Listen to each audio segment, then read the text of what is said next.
This is a capital gains tax computation for a question where there's a number of disposals, including shares, a home, and an assorted number of personal items. So we bought the shares in 3 blocks, 7,500 in 1995 and 12,000 in 2001. Sales price for the shares is €20, and therefore we can work out the sales price of each tranche of shares by multiplying the number of shares by the amount.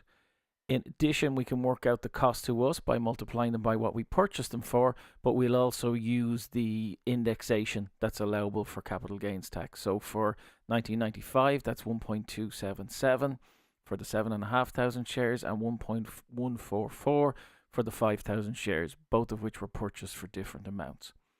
We can do the same thing for the 2001 purchase, but we need to work out how much that is first. So only 1,500 of the 2,000 shares were actually sold at this time, and so we got 30,000 for them. The indexation allows 1.087, and so the gain is 13,287. The gains from 95, 2000 and 2001 are added together to give a total gain of €166,780. Where an asset such as the sculpture is disposed of for less than 2,540, which is the marginal relief rate, in that situation, the asset is deemed to have been sold for 2,540. So the loss here is 2,540 minus the cost, which is 4,250, giving a loss of €1,710. In the case of the principal private residence, the taxpayer was for a number of years resident, then away for a number of years in a situation where they could be deemed resident, and then in other situations they were considered not to be resident. So what we have here is a period of time where they were a resident of 5 years, where they were working in Paris for 4 years. That's deemed to be resident because you get 1 4-year period of that. They then returned for 6 years, were non-resident in Dublin for 7 years. The final year before the sale of the property, the taxpayer is also deemed to be resident. So we need to apportion the sales price for the number of years that we are deemed to be present, which is 16 out of the 23 years.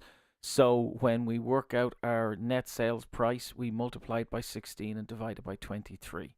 Subtracting the relief from that 333,850 gives the amount of the gain that doesn't qualify for principal private residence relief, and that's 101,607. We can then subtract the purchase price as indexed to give us a net gain on this particular sale of 46,646. For the watch, the taxable gain exceeds 2,540, so the amount that's chargeable is 2,905 minus the 2,540 divided by 2.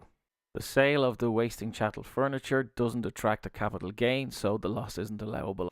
So the total gain is made up of the shares, 166,780, the sculpture loss of 1,710, the house at 44,643, and the watch is 183. The furniture is a wasting chattel and therefore not subject to capital gains tax. So our final gain here is €209,898. With a loss carried forward of 1,200 and the annual exemption of 1,270, we have a gain of 207,428. The final step is to multiply that gain by 33%, giving a final capital gains tax liability of €68,451.